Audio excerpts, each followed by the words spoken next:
MDA, todo mundo sendo bem discipulado. Recordando um pouco, MDA tem 3 definições principais. Esta sigla, ela significa seguindo o modelo, a visão da igreja de Jesus, da igreja primitiva.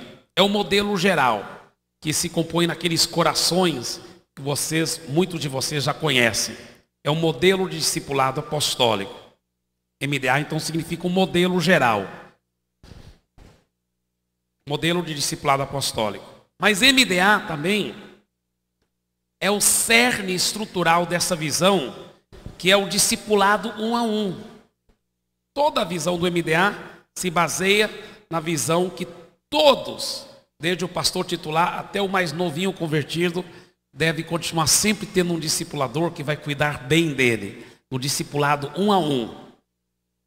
Esse discipulado 1 a 1 também se chama MDA, porque aqueles dois, discipulador com discípulo, formam uma microcélula. Então MDA também significa microcélula do discipulado apostólico, MDA. Aqui nesta igreja local, nós temos aproximadamente 1.400 células, ou seja, igrejas nos lares, 1.400. Dessas 1.400 igrejas nos lares, as células, elas são subdivididas em microcélulas, formado de 2 pessoas, discipulador e discípulo. São 6.675 microcélulas, formado por 2 pessoas. Na realidade, isso foi semana passada. Essa semana já mudou o número, mas eu não estou lembrado do número atual, porque praticamente toda semana está aumentando o número de microcélulas. Mas domingo passado, 6.775 microcélulas só nesta igreja, formado de 2 pessoas, uma discipulando a outra. Agora, está funcionando perfeitamente? Não, não está. Estamos trabalhando nessa direção. Mas não podemos também ignorar o fato que milhares estão sendo bem discipulados, graças a Deus. Milhares já estão sendo bem discipulados. Mas queremos que isso melhore ainda mais. Deus quer muito mais. Agora, MDA tem uma terceira definição. É um nome menos técnico, né? Foi uma inspiração que Deus deu para o nosso querido irmão Inácio. Realmente eu não tinha visto isso. Mas depois de uma reunião ele falou, olha, eu sei MDA, um nome menos técnico. É meu discípulo amado. MDA, meu discípulo amado. Gostei muito disso. E se for pelo ponto de vista do discípulo, MDA, meu discipulador amado. Isso é maravilhoso. Agora, queridos, deixa eu falar algo aqui. Semana passada, domingo passado, eu me referi ao texto, que nós não vamos ler de novo, em Esdras, capítulo 3, versículos 11 a 13. É um texto, assim, muito interessante. Porque diz a Bíblia que o povo de Israel havia sido levado ao cativeiro. E quando voltaram do cativeiro, eles se encontravam numa situação em que estavam reconstruindo o templo. E ao lançar os alicerces do templo, os jovens e até os adultos que haviam nascido no cativeiro, ao ver o templo de Deus sendo reerguido, eles vibraram. E a Bíblia fala que levantaram grandes louvores em voz alta, gritos de louvor. Só que os mais idosos começaram a chorar muito alto. Diz a Bíblia que o choro misturou com riso, a tal ponto que ninguém sabia quem estava chorando e quem estava rindo. Era só um grande barulho. Por que isso?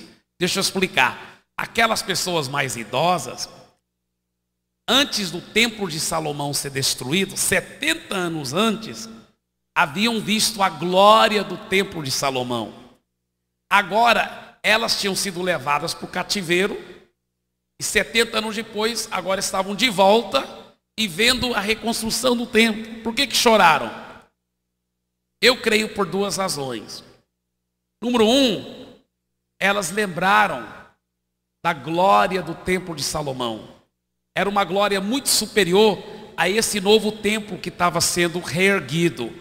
E choraram de inconformismo com aquela situação. Por quê? Porque Deus havia prometido que a glória da segunda casa seria maior do que a glória da primeira casa. E eles não estavam vendo isso na prática. Mas eu creio que era um choro, não só de inconformismo, mas de clamor a Deus, para que a situação fosse mudada, para que as promessas de Deus fossem cumpridas. Porque a promessa era que a glória da segunda casa seria maior do que a glória da primeira casa.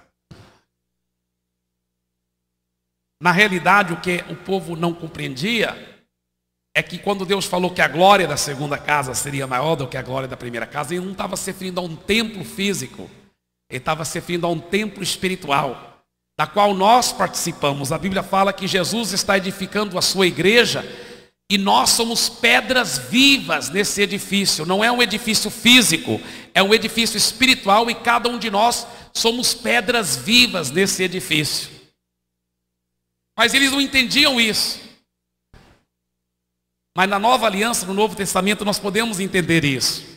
E veja bem, queridos, eu creio que nós também estamos numa situação semelhante, aonde nós podemos dizer, como disse o pastor Tamitene, eu não sei se eu rio ou se eu choro. Por quê? Por um lado, são choro misturado com riso e se levanta uma grande voz em nosso meio. Por quê? Por um lado, nós temos que glorificar a Deus e agradecer a Deus pelo que está acontecendo aqui.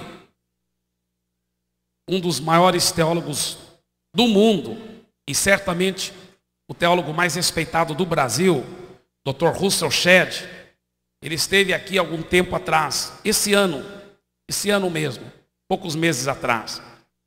E ele andou comentando pelo Brasil, em vários lugares, ele disse o seguinte: se existe um avivamento acontecendo no momento no Brasil, esse avivamento está acontecendo em Santarém. Ele ficou muito impactado e muito tocado profundamente pelo que ele viu aqui nesta igreja e no trabalho das igrejas da paz e dos evangélicos em Santarém, para a glória de Jesus. Por outro lado, nós vemos que Deus está fazendo muito, mas por outro lado, sabemos que Deus quer fazer tanto mais aqui. Deus quer tanto mais. Deus quer tanto mais. Então, por um lado, nós temos que ser gratos, porque se você não tiver gratidão no coração, você poderá perder até as bênçãos que você já tem.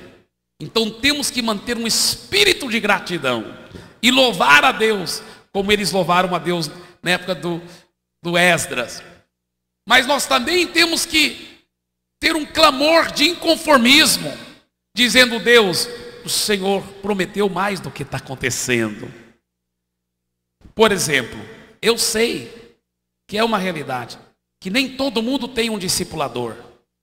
Nem todos estão sendo bem cuidados. E alguns que até têm discipulador, não está funcionando como deve. Então nós temos um santo inconformismo dentro de nós, um clamor a Deus.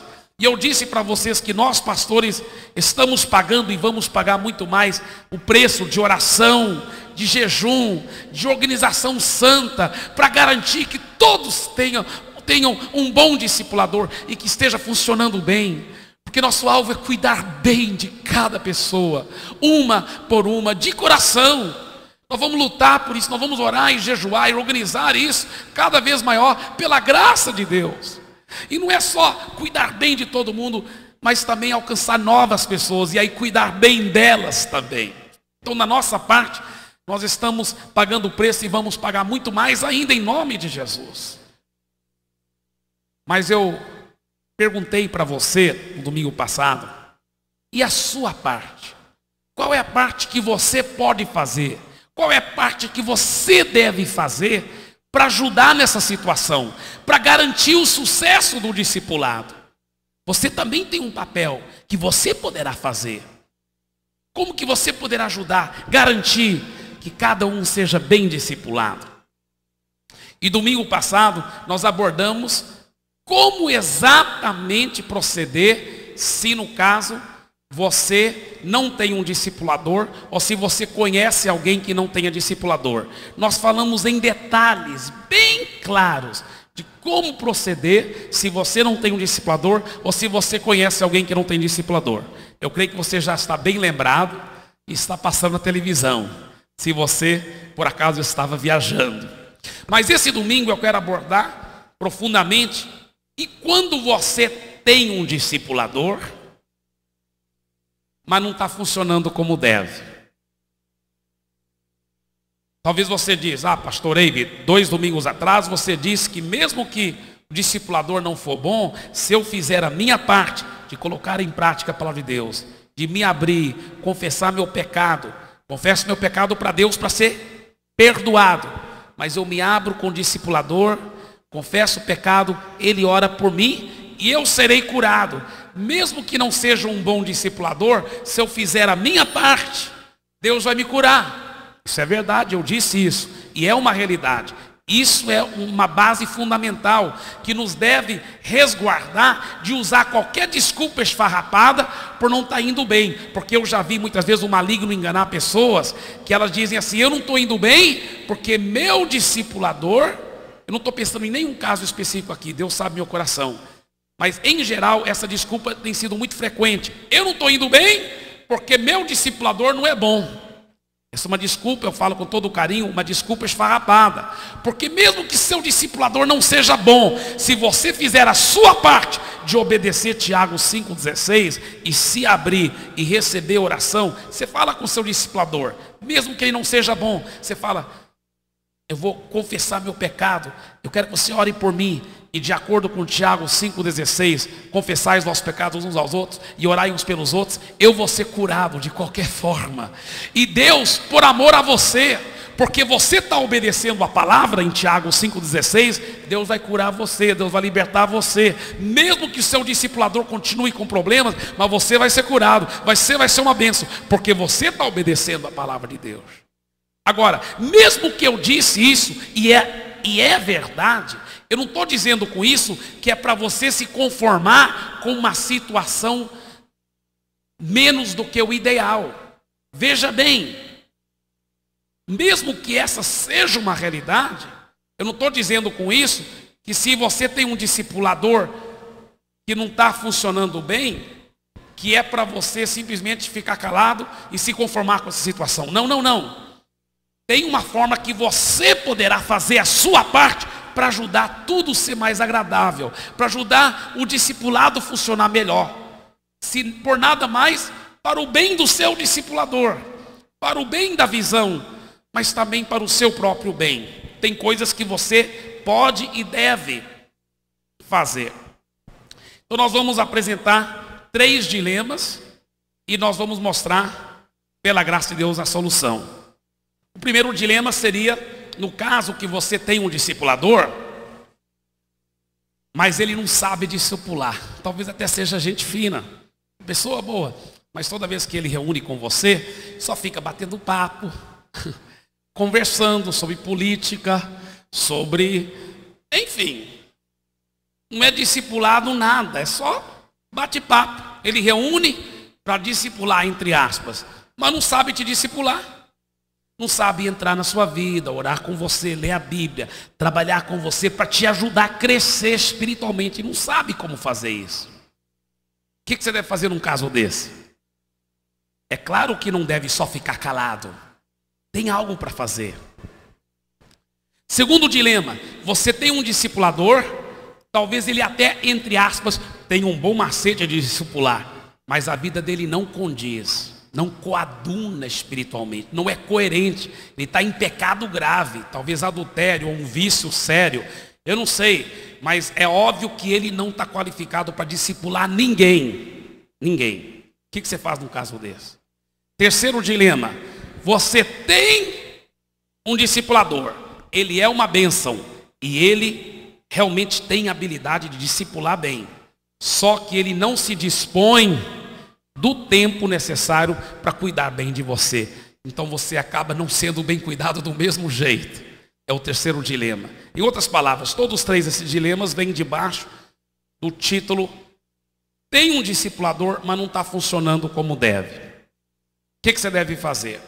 Mais uma vez, nós nos apresentamos com as três opções que eu falei domingo passado. Temos três opções. As primeiras duas eu não aconselho. A primeira opção seria de criticar. Falar, tá vendo? Discipulado não está funcionando. Ele não sabe discipular. E você falar para os outros como seu discipulador não sabe discipular, ou como ele está em pecado, ou como ele não tem tempo para você.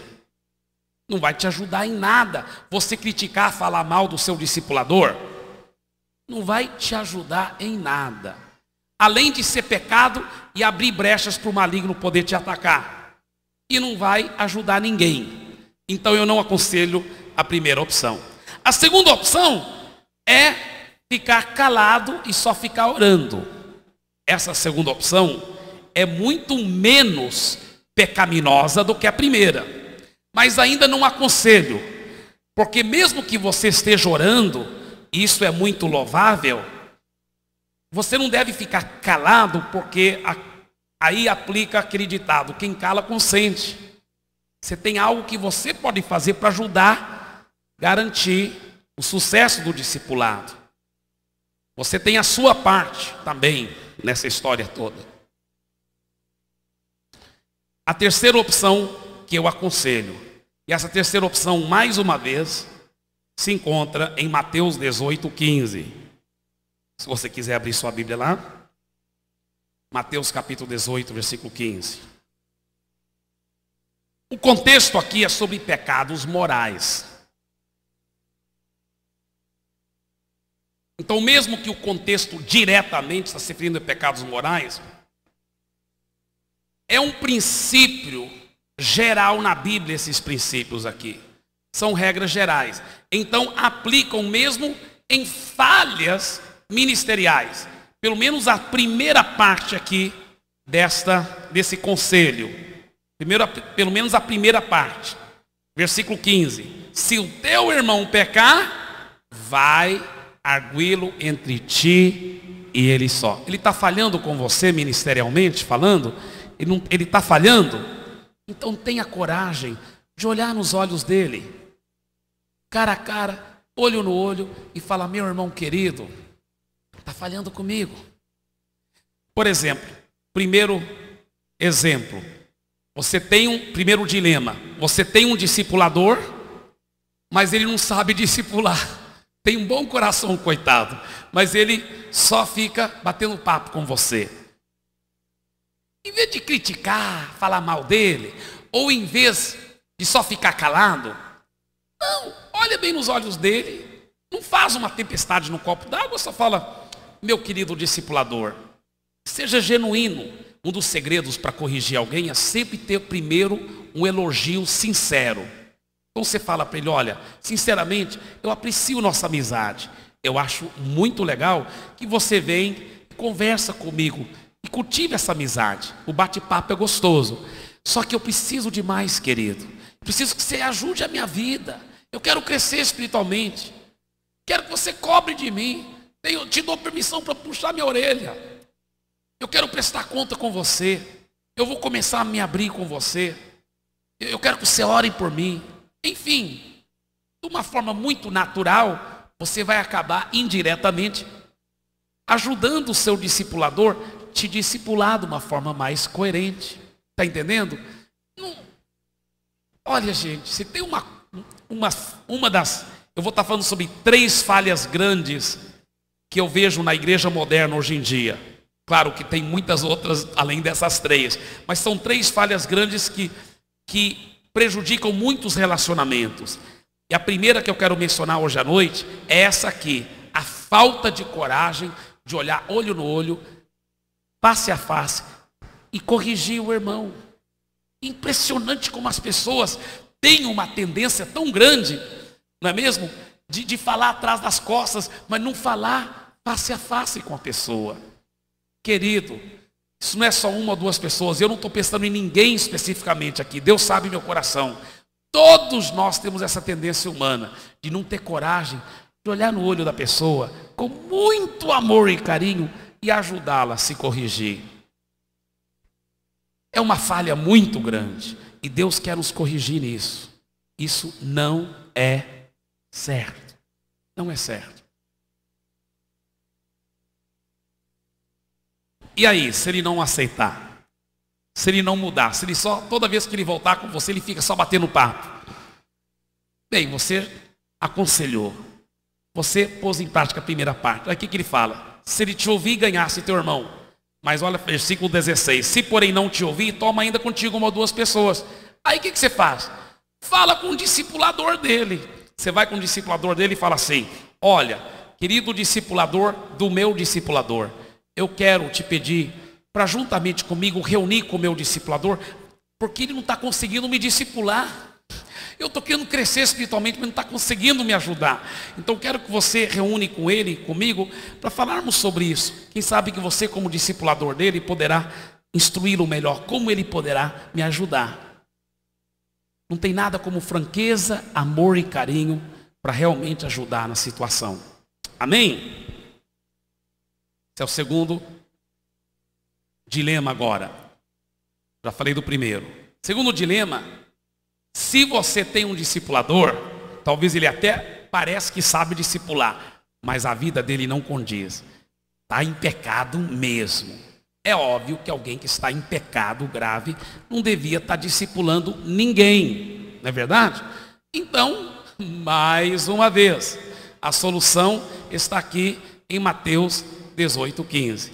Você vai com ele face a face, fala: querido, pelo que eu saiba, você está em adultério. Como que você vai poder me ajudar?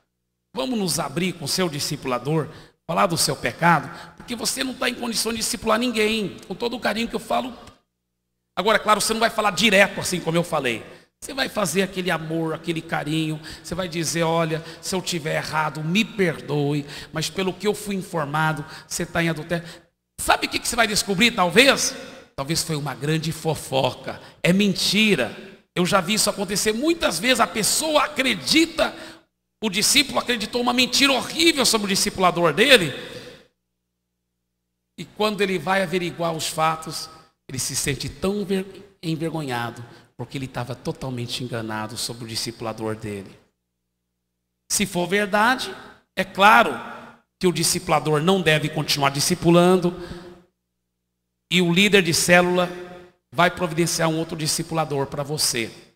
Mas, se não for verdade, aí você também tem que ter a humildade de pedir perdão e de continuar. Mas pelo menos você trouxe o assunto à luz para que pudesse ser tratado. Terceiro dilema: você tem um bom discipulador, ele é uma bênção, mas ele não se dispõe do tempo necessário para cuidar bem de você. A mesma solução. Mateus 18:15. Vai entre ti e ele só. Arguir o seu irmão. Fala com ele, com amor e carinho. Sabe? Eu sugiro que você faça assim num caso desse. Meu querido discipulador, eu te amo. Você é muito precioso. Você sabe discipular muito bem. Só que infelizmente você não está tendo tempo para cuidar de mim. Então eu gostaria de sugerir para você que talvez você encontre um outro discipulador para mim. Ou se não, mude na sua agenda para você poder cuidar melhor de mim. Por favor. Mateus 18. Não funcionou como devia.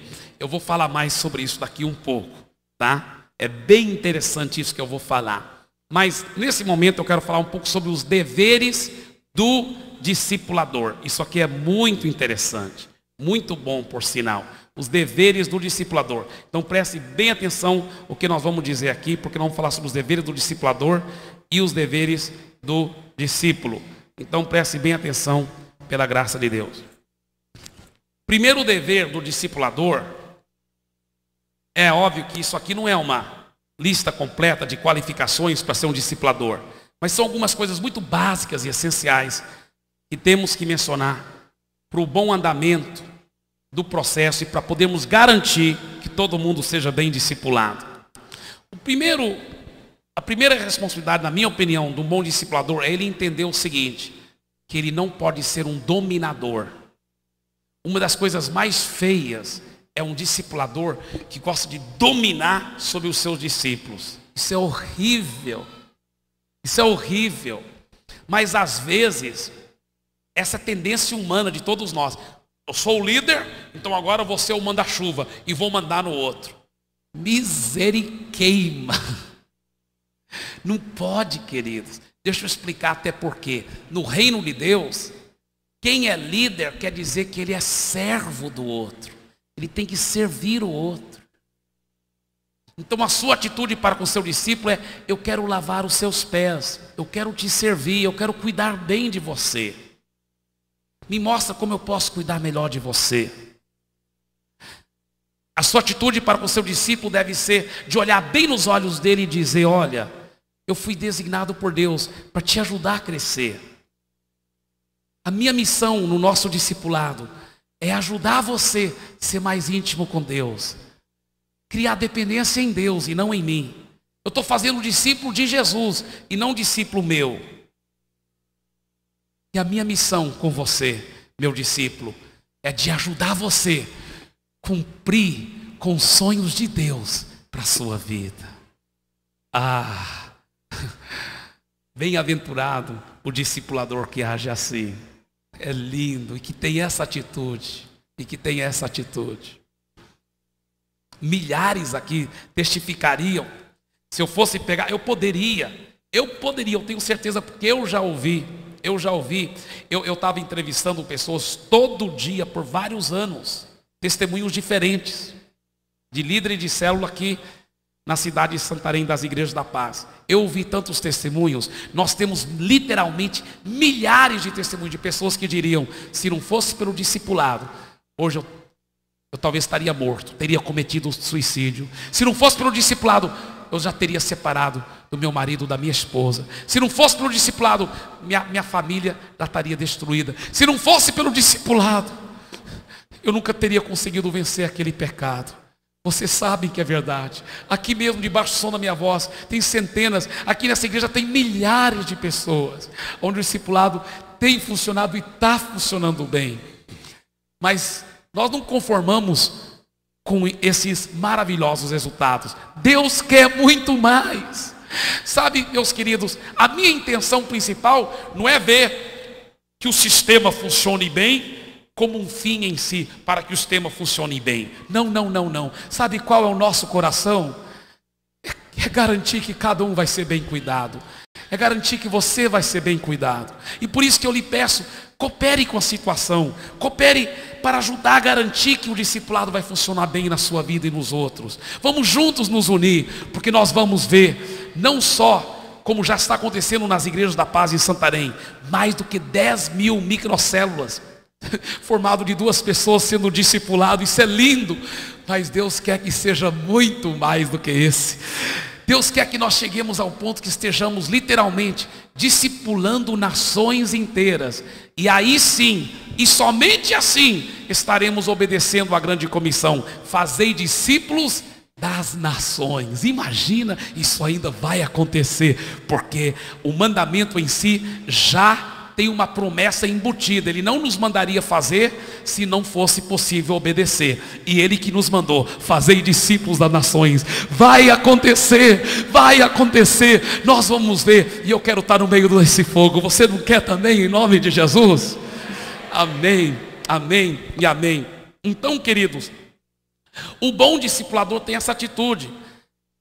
É interessante que a Bíblia fala o seguinte: que aquele que é um líder espiritual, e todo discipulador não deixa de ser um líder espiritual, a Bíblia fala que ele nunca deve dominar sobre aquelas pessoas que foram confiadas a ele, mas que ele deve servir de modelo.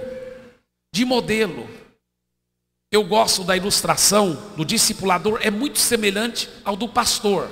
Aliás, o mesmo princípio aplica. O bom discipulador é igual ao bom pastor, no sentido que o bom pastor não pode dominar as ovelhas. Ele tem que ser um modelo. Ele vai na frente Exemplificando, ele fala para as ovelhas: olha, eu estou orando e jejuando para o congresso. Então gostaria, se fosse possível, vocês também orassem e jejuassem para o congresso. Se for possível, eu quero convidar vocês a fazerem isso, porque eu estou servindo de modelo primeiro. O bom discipulador, ele vai na frente e serve de modelo. O mau discipulador, ou o mau pastor, é aquele que vai tocando as ovelhas de trás. Mas o bom discipulador não, ele vai na frente, ele paga o preço primeiro, serve de modelo e fala: vem, por favor, siga o meu exemplo, vamos servir Jesus com intimidade. Alguém estava contando como os pastores de ovelhas lá na Palestina, eles vão na frente e chamam, e as ovelhas conhecem a voz do pastor, e elas vêm atrás. O pastor conquista o coração das ovelhas, o bom discipulador conquista o coração dos seus discípulos. Eles vêm atrás com alegria.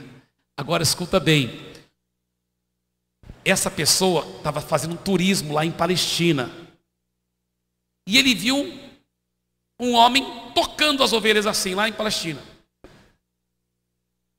Ele vinha atrás tocando e as ovelhas vinham na frente.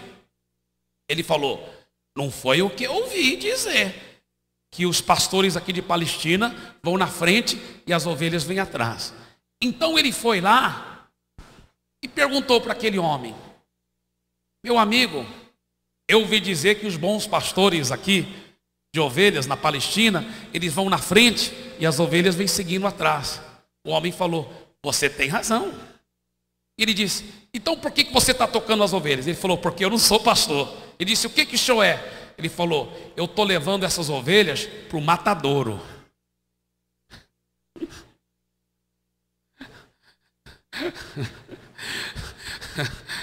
Não preciso falar mais nada, não é verdade?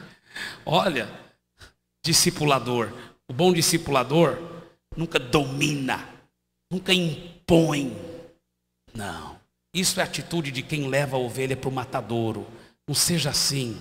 Pelo amor de Deus, seja amoroso, seja uma pessoa que cuida bem das ovelhas que foram confiadas a você. Vamos ser exemplo. O bom discipulador também, esse aqui é talvez um dos mais importantes. Ele não fala para ninguém o que o discípulo se abrir com ele. Desculpa a expressão popular, mas ele é um túmulo fechado.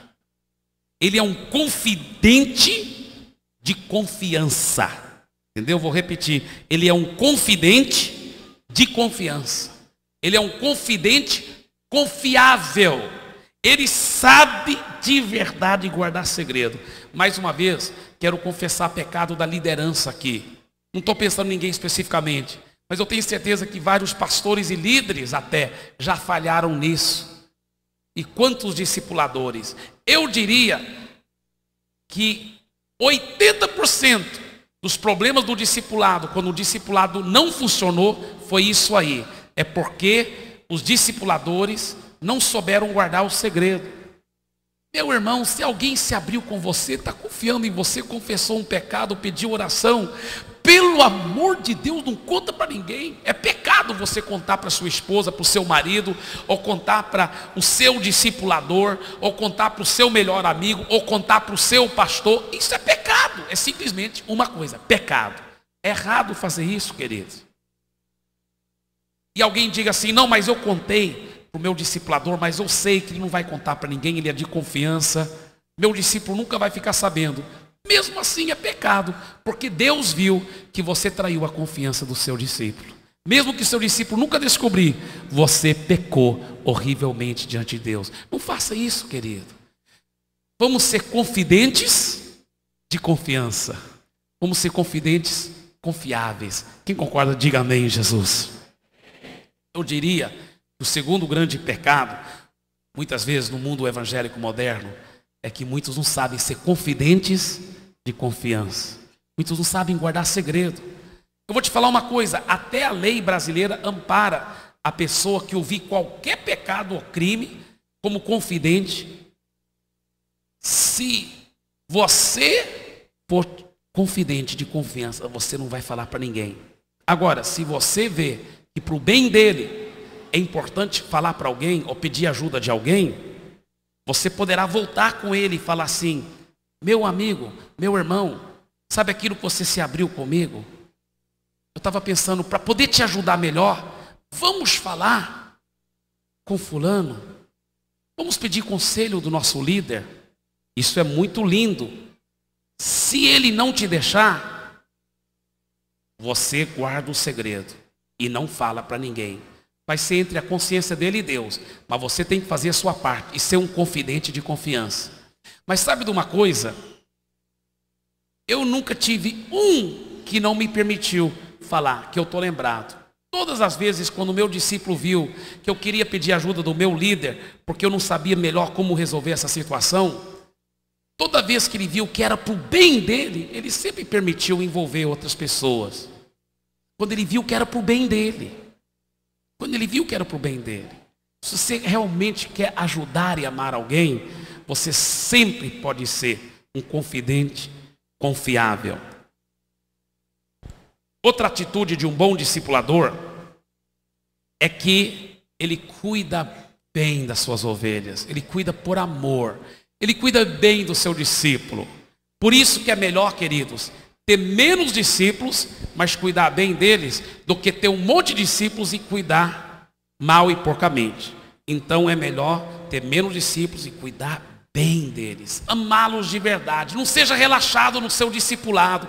Comunique muito com o seu discípulo. Trabalhe com ele. Ama ele. Seja acessível com ele. Gere um relacionamento com ele. Não é só aquela reunião estéril, seca, uma vez por semana. Não, não. É um relacionamento. É um relacionamento. Agora, mais uma coisa eu quero falar antes de entrar nos deveres do discípulo, é que um bom discipulador, ele entende que o seu discípulo só é um discípulo bem-sucedido uma vez que ele começa a discipular outros. Então, ele não vai permitir que o discípulo só seja um mar morto. Sabe como é o mar morto lá na Galileia? Só fica entrando água lá e não tem saída. A água só fica evaporando. A água do mar morto é tão prejudicial à saúde que se você beber um copo daquela água do mar morto, a pessoa morre. Porque é uma água pesada, cheia de minerais. E a água entra e evapora. Ela tem entrada, mas não tem saída.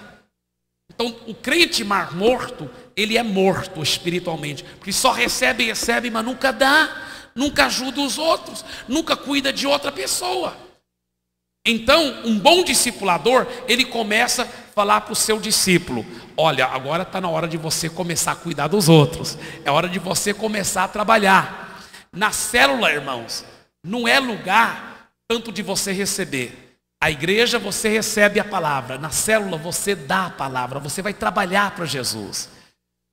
A célula você não vai preparado para ouvir uma grande mensagem. Um louvor super profissional. Não, na célula você vai para trabalhar para Jesus, para ganhar almas para Jesus. Está entendendo, queridos?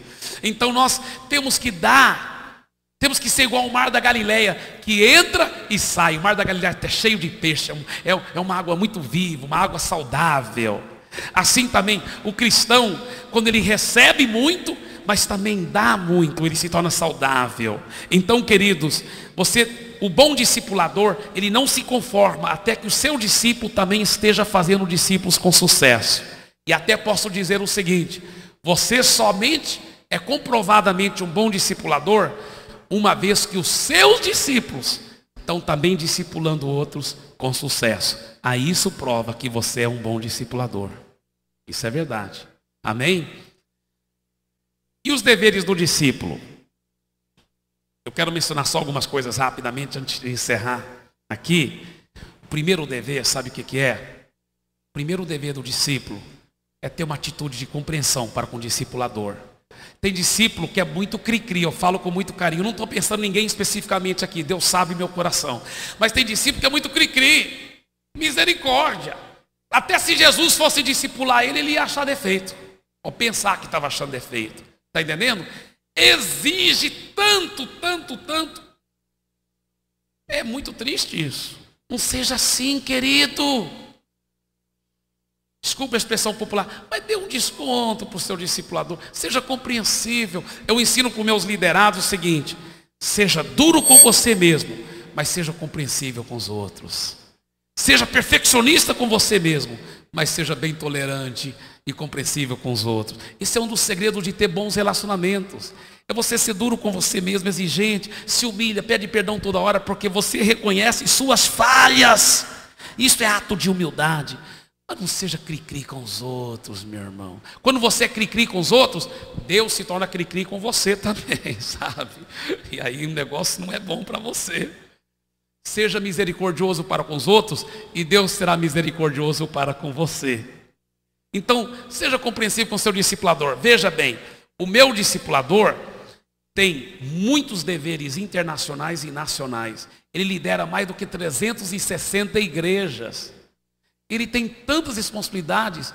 Seria muita imaturidade e muita infantilidade da minha parte se um dia eu chego lá e ele esqueceu de me avisar que ele estaria viajando ou não teria discipulado, e eu falar: poxa, meu discipulador está falando comigo, e eu ficar tudo perebento. Misericórdia. Seria horrível eu agir assim, não é verdade? Seria muita imaturidade, não é mesmo? Sabe o que eu fico impressionado como o meu discipulador dá tanto tempo para mim. Eu não mereço todo o carinho, todo o amor, os telefonemas, o tempo que ele dá para mim. Eu não mereço todo esse carinho. Eu sou grato a Deus pelo discipulador tão bom que eu tenho. Eu não consigo ver defeito nele. Estou lhe dizendo de coração. Eu quero te aconselhar, seja um discípulo desse jeito, você será feliz. Você será feliz. Outra coisa, seja transparente totalmente com seu discípulo. Totalmente. O irmão Eduardo, que eu mencionei que eu ia ler isso aqui semana passada, ele me escreveu uma coisa, eu achei lindo essa revelação que Deus deu para ele. Olha o que ele escreveu. Ele ouviu falando sobre vomitar, né? Confessar os pecados. Ele intitulou isso aqui, ó: vomitar por quê? Razão. Comparando o corpo físico com o corpo espiritual. Isso aqui é muito interessante, preste bem atenção, que é muito profundo. Quando ingerimos alguma comida estragada e o nosso corpo não está preparado para recebê-la, nosso organismo não pode digeri-la. O mesmo faz com que seja lançada para fora. Isso se chama vômito, né?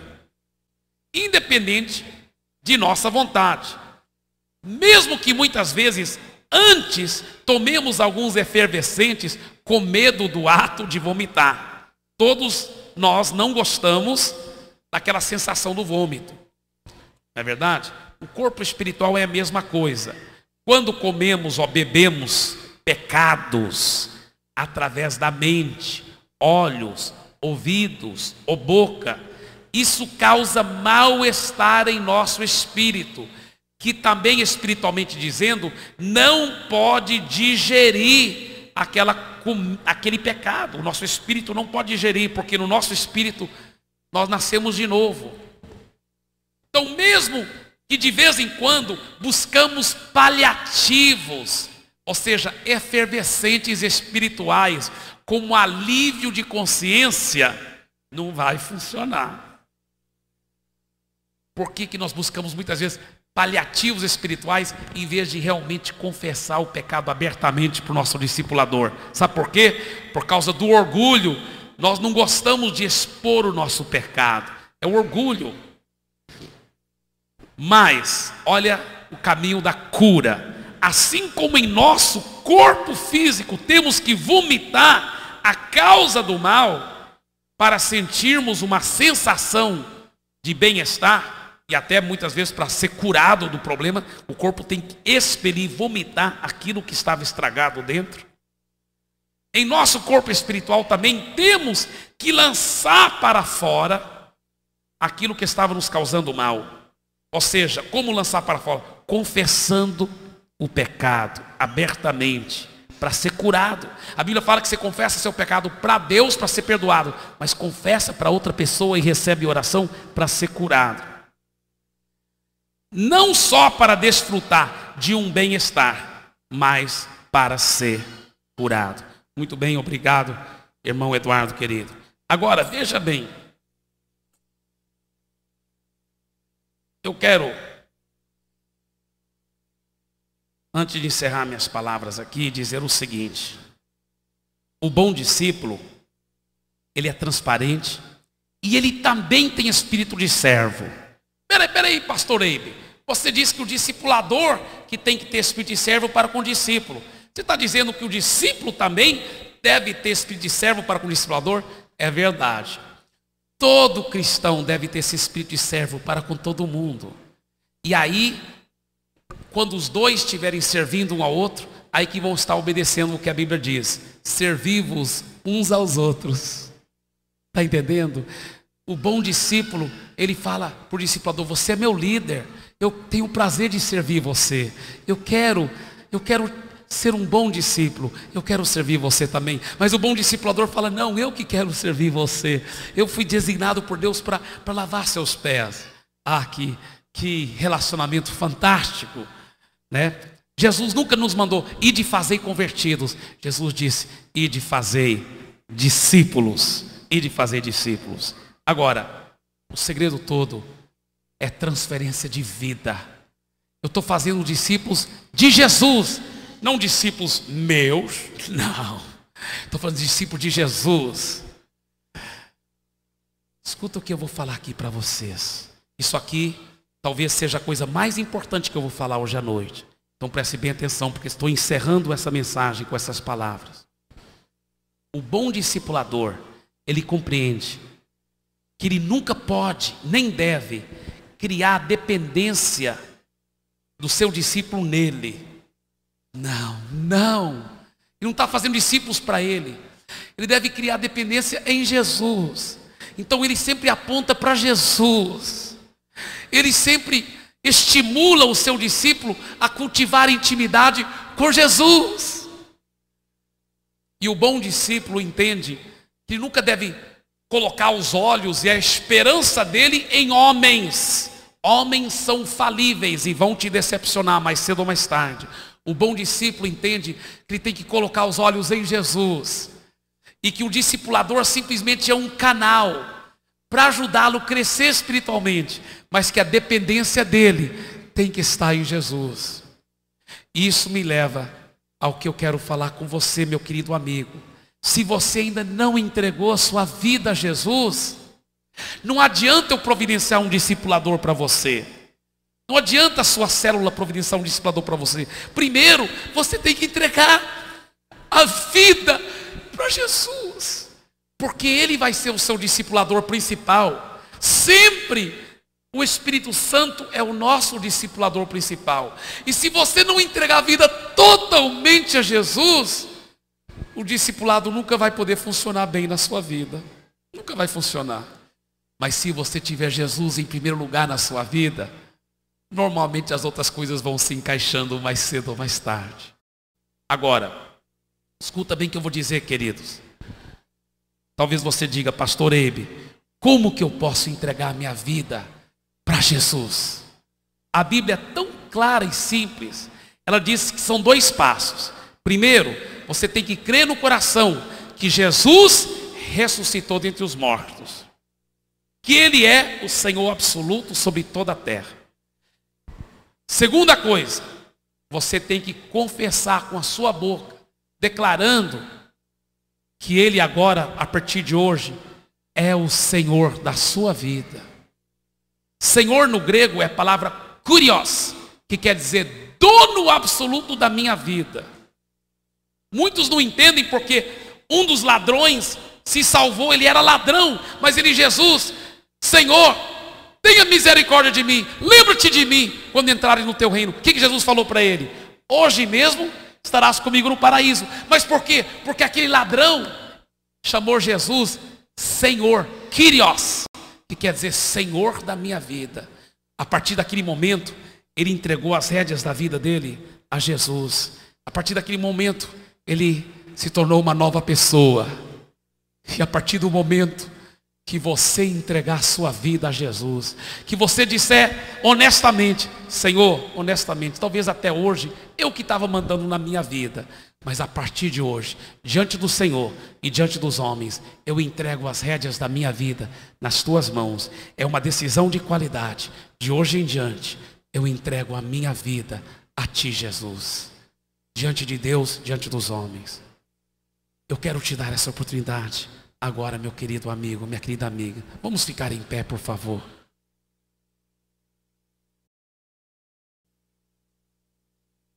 Se você, meu querido amigo, minha querida amiga, e você também que está assistindo por televisão, quer entregar a sua vida totalmente a Jesus, eu vou pedir vocês que estão nesse auditório para vir aqui na frente. E você que está na sua casa, quando eu for orar com eles, você repita a oração também, tá bem? E aí no próximo domingo você esteja aqui também, fazer uma decisão pública. Por que é importante fazer uma decisão pública diante dos homens? Porque Jesus disse: aquele que me declarar perante os homens, eu o declararei perante meu Pai que está nos céus. Então eu quero te dar esse privilégio, essa oportunidade agora, de fazer uma decisão, de entregar a sua vida totalmente a Jesus. Todos então que querem receber Jesus como o Senhor e Salvador da sua vida, podem vir para frente agora mesmo. Podem vir chegando todos que querem entregar a vida a Jesus. Eu vou pedir que os conselheiros também venham aqui, por favor. Todos os conselheiros e todos que querem entregar a vida a Jesus, podem vir chegando. Meu querido amigo, minha querida amiga, Jesus está te chamando. Ele quer fazer um milagre muito grande na sua vida. É o maior milagre que existe no universo, o milagre da salvação. Venha rapidamente. Ele quer salvar a sua vida. E o segredo dessa salvação vai ser quando você entregar toda a sua vida a Jesus. Então venha aqui. Você vai, por esse ato de fé, e pela oração que você vai fazer, você vai repetir uma oração comigo, e do seu coração você vai entregar a sua vida a Jesus. Eu te convido, venha aqui na frente e repita essa oração. Deixa a luz do céu entrar, deixa a luz do céu entrar. Abre bem a porta do teu coração, deixa a luz do céu entrar. Deixa a luz do céu entrar. Deixa a luz do céu entrar. Abre bem a porta do teu coração, deixa a luz do céu entrar. Que maravilha, tantas pessoas preciosas. Amém. Venha, ainda estão chegando mais pessoas. Vocês são preciosos para Jesus e para nós. Nós amamos vocês de coração. Todos vocês que estão aqui na frente agora, repita essa oração de coração. E você que já tem Jesus como o Senhor da sua vida, é claro, não faz mal todo dia você declarar isso em voz alta do fundo do seu coração. Então todos agora em voz alta diga assim: Senhor Jesus, de todo o meu coração eu me arrependo dos meus pecados. Eu viro as minhas costas para o mundo, para o pecado e para o maligno. De hoje em diante eu entrego a minha vida a ti, Jesus. Eu te recebo agora como meu Senhor, como meu Salvador. Entra no meu coração, lava-me dos meus pecados, transforma a minha vida. Eu creio que o Senhor morreu na cruz pelos meus pecados. Eu creio que o Senhor ressuscitou, vencendo todo o mal em meu lugar. E eu agora te recebo como o meu Senhor, como o meu Salvador, como o dono da minha vida. De hoje em diante eu sou teu seguidor. Tu és o dono da minha vida.